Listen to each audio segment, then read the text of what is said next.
talk about sound energy, meaning how acoustical vibrations from music, from places affect us? You're going to be surprised at my answer. Okay.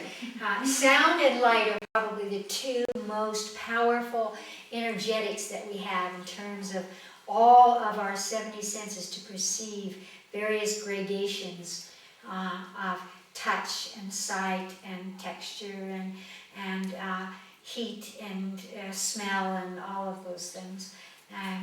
Sound is very, very powerful at healing, but it can also destroy. So sound has always been used in spiritual places as a healing thing, as a destructive thing, as a manifesting vibration. I am sure that some of the moving of matter and things like that occurred through sound. Very early on, I had the good fortune to witness a British scientist demonstrating in one of my physiology classes a box of sand. He had various boxes of sand and various kinds of music, and he would stick these electrodes, whatever they were, inside the sand. And then the sand would undulate, or it would create shapes, or it would scatter. Some of the hard rock music, you should see what a mess it makes in a sandbox. And that's the same kind of mess it makes in your head, you know. So we want to select sound very well. When I first came to New Mexico for the first 2 years, I had no sounds. I had no radio, I had no TV, I had no sounds at all. And my ears became so acute that I could hear insects, I could hear sounds miles away from me. And it was a great blessing to me because sound orients us. And it allows us to pass through the threshold of feeling that we can't communicate with a grasshopper or a dog, but to realize that we can, for example. So now, here's probably the surprising part. We feel that it's very cultured to love classical music, for example, and that there's a lot of experimentation with things like Mozart that's supposed to help your brain. It's a certain pulse that's healing to the brain, that maybe stimulates the brain to be more receptive and more creative and more intelligent. All of these things are true, but there's another side to that as well, and that is, at least for me, is what was the composer feeling when they were composing? Because if you read the history of some of our great artists, they had terrible experiences in their lives. You know, they were blind, or they were this, or they were that, or they were starving, or they had to sell themselves out, or whatever it was. Whatever was in their consciousness drove them to seek beyond their daily environment, which was wonderful, and passed something down to us that we can use. However, there is also, that energy is made of their consciousness. And so I myself like the sounds of nature. You know, I myself like the sounds of the sky. I like the sound of silence, to quote a famous song.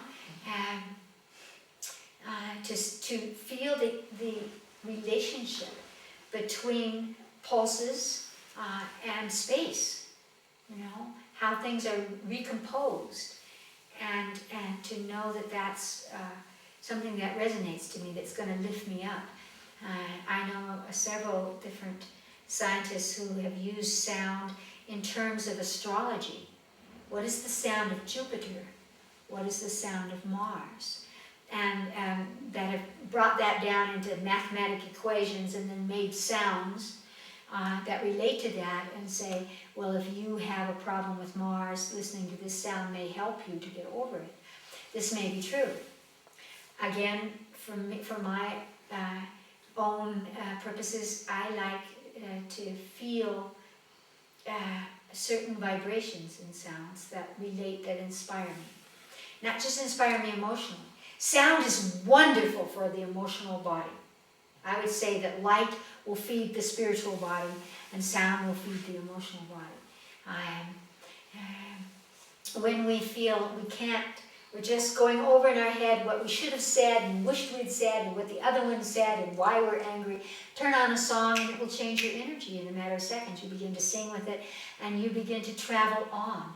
And this is very useful.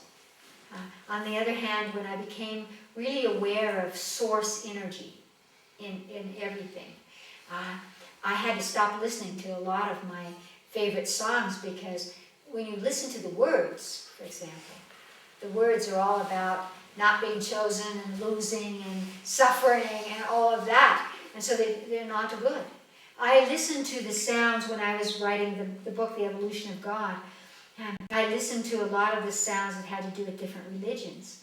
And I always find it energy that I've never heard really, in any, certainly in any of the major religions, any sounds that were not sorrowful or serious. Be serious, because God is serious. They weren't light, they didn't trickle the heart. I remember once hearing some nuns in France, they were called the singing nuns, and they did all this, you know, all that kind of, and I like that, it kind of tickled my heart. But most sounds are heavy and serious.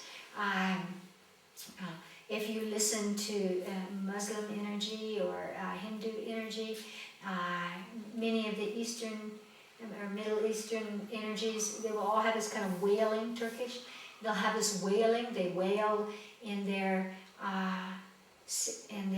mosques and things like that. In the synagogues, they wail. You know, and so that's not enough for me. I want to experience the divine in a level of absolute joyousness, and something that expands me, reaches out, teaches me something new, not just what somebody was feeling that caused them to pick a sound which was resonating with the sorrow in their hearts. See, we even honor people. We say to be a good artist, you have to hurt. Well, we need to get rid of those kind of ideas and try creating through ecstasy. No human body has ever been created except through ecstasy. Even if a woman were raped in a war, there is an ecstasy of fulfillment, of balancing karma, or bringing an end to something, or healing something that has come through that experience, because otherwise it can't create. It doesn't happen. It doesn't happen. The divine cosmic energy only comes through the veil from the unmanifest to the manifest, through ecstatic, high frequencies. And so we have to seek that.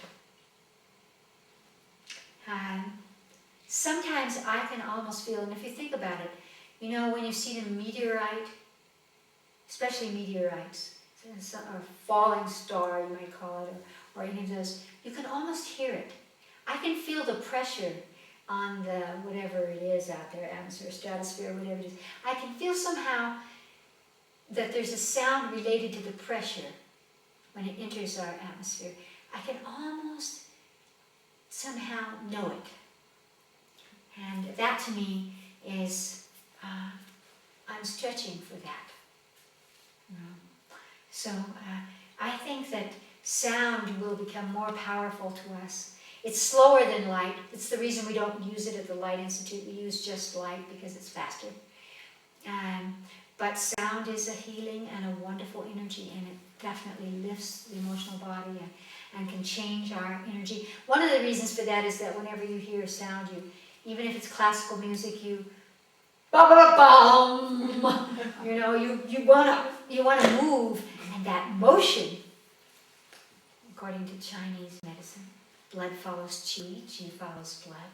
It moves you, it changes you, and this helps.